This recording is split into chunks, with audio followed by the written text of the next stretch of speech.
Hi everyone, welcome to the homely spoon cloud kitchen made with love serve with care. So ఈరోజు అయితే నేను మా ఇంట్లో గుత్తి వంకాయ బిర్యానీ ప్రిపేర్ చేశానండి. మీకు కూడా చూపిస్తాను, వచ్చేసేయండి. సో ఫస్ట్ అయితే నేను 2 cups ఆఫ్ బాస్మతి రైస్ తీసుకున్నాను. సో వీటిల్ని మీకు ఏ బ్రాండ్ కావాలంటే ఆ బ్రాండ్ యూస్ చేసుకోవచ్చు. నేను శుభ్రంగా కడిగి 1 టైం నానబెట్టుకుంటున్నానండి, 1 hour. అండ్ అలానే ఈలోపు బిర్యానీ మసాలా కావాలి కదా మనకి. సో దాన్ని కూడా నేను ప్రిపేర్ చేసుకుంటున్నాను, అల్లం వెల్లుల్లి. అండ్ అలానే ఇక్కడ మీకు చూపించిన అన్ని స్పైసెస్ని కూడా కలిపేసి మసాలా ముద్ద పట్టేసుకోవాలి. అండ్ అదే మసాలా ముద్దలోకి 1.5 స్పూన్ బిర్యానీ మసాలా బయట దొరుకుతుంది కదా, ఆ ప్యాకెట్. అండ్ అట్లనే చికెన్ మసాలా కూడా వేసుకున్నాను. అండ్ ఇప్పుడు నేను అదే మసాలా ముద్దలోకి ఆనియన్స్, టొమాటో అండ్ పుదీనా, కొత్తిమీర, అలానే 1 cup of curd and lemon కూడా పిండుకుంటున్నానండి ఒకటి. సో వీటి వల్ల ఏంటంటే మనకి మసాలా కొంచెం వంకాయలు కూడా వేసి కలుపుతాను ఇప్పుడు వీటిలో. సో బాగా పట్టేసి వంకాయలకి టేస్ట్ అనేది చాలా బాగా ఎన్హాన్స్ అవుతుంది అనమాట. సో ఇలాంటి వంకాయలు ఇలా ఉన్నాయి, గుత్తి వంకాయలు అన్నారు కదా అని మీరు అనుకోవచ్చు. ఇది కూడా ఒక వెరైటీ అండి, బారు వంకాయలు కాదు. అట్లా అని గుత్తి వంకాయ మనకి నార్మల్గా దొరికే చిన్నవి బ్లాకిష్ బ్లూలో ఉంటాయి కదా, అవి కూడా కాదండి. సో ఇవి అయితే చాలా బాగుంటాయి, కండ ఎక్కువ ఉంటుంది, గింజలు అసలు ఉండవు. సో త్వరగా సాఫ్ట్ అయిపోతుంది అండ్ త్వరగా కుక్ అవుతుంది. అందుకనే నేను ఇవి ప్రిఫర్ చేశాను అనమాట. కలిపేసి పెట్టుకున్నాను. దీన్ని ఒక 1 hour ఫ్రిడ్జ్లో పెట్టేశాను మ్యారినేషన్ కోసం. అండ్ ఈలోపు 1 hour అయిపోయిన తర్వాత నేను రైస్లోకి నానబెట్టుకున్నాను కదా, ఆ రైస్లోకి బిర్యానీ ఆకు, 2 యాలకులు, 2 లవంగాలు అండ్ అలాగే ఒక 1/2 teaspoon ఆఫ్ ఆయిల్ వేసేసి స్టవ్ మీద పెట్టేశాను. అండ్ ఒక సైడ్ కళాయి పెట్టేసి నేను బిర్యానీ ఏ గిన్నెలో అయితే వండుకోవాలనుకుంటున్నానో దాన్ని పెట్టి నేను నెయ్యి, నూనె అట్లానే హోల్ బిర్యానీ స్పైసెస్ వేసేసి వేయించుకుంటున్నానండి. సో ఒకటే గిన్నె యూస్ చేస్తాను నేను. మీరు లేదు, నేను ఫస్ట్ కర్రీ ప్రిపేర్ చేసి తర్వాత లేయర్స్ వేస్తాను అంటే కూడా అలా కూడా చేసుకోవచ్చు. సో నేనైతే దీంట్లోనే బిర్యానీ కూడా కుక్ చేస్తాను కాబట్టి దీంట్లోనే కంప్లీట్గా అన్నీ చేసేస్తున్నాను అనమాట. సో మళ్ళీ ఇందాక వేశారు కదా, మళ్ళీ ఇప్పుడు ఎందుకు టొమాటోస్, ఆనియన్స్ వేశారని మీరు అనుకోవచ్చు.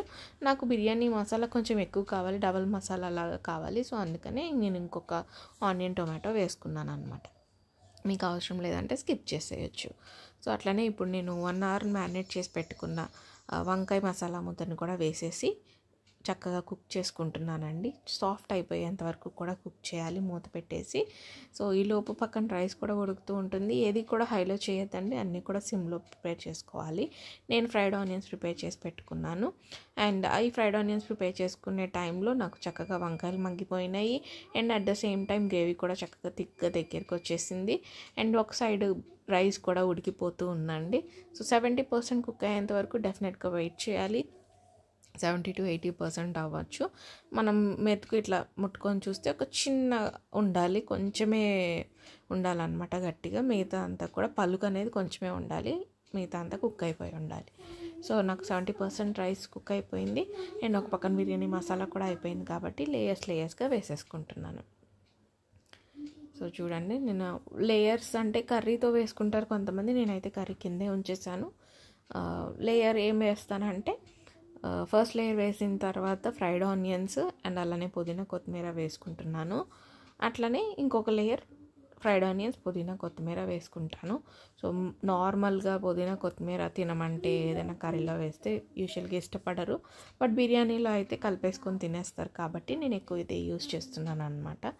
అండ్ నేను ఇనిషియల్గా గీ అది వేసాను కదా, సో మీరు గీ ఇష్టం లేదనుకుంటే స్కిప్ చేయొచ్చు, బట్ వంకాయతో గీ వేస్తే చాలా బాగుంటుందండి. సో పైన కూడా నేను ఫ్రైడ్ ఆనియన్స్, పుదీనా, కొత్తిమీర వేసుకొని ఒక 2 spoons గీ కూడా వేసుకొని ఒక 4 minutes దమ్ పెట్టేస్తానండి. అప్పుడు టేస్ట్ అనేది చాలా బాగా వస్తుంది అనమాట. జస్ట్ 4 minutes ఆగిన తర్వాత స్టవ్ ఆఫ్ చేసేసి మనం ఒక 10 minutes దాన్ని అలా వదిలేయాలి. తర్వాత తీసి చూస్తే బిర్యానీ రెడీ అయిపోతుందండి. సో ఈ బిర్యానీని ఇప్పుడు మనం సర్వ్ చేసుకోవడానికి రెడీ అయిపోయింది.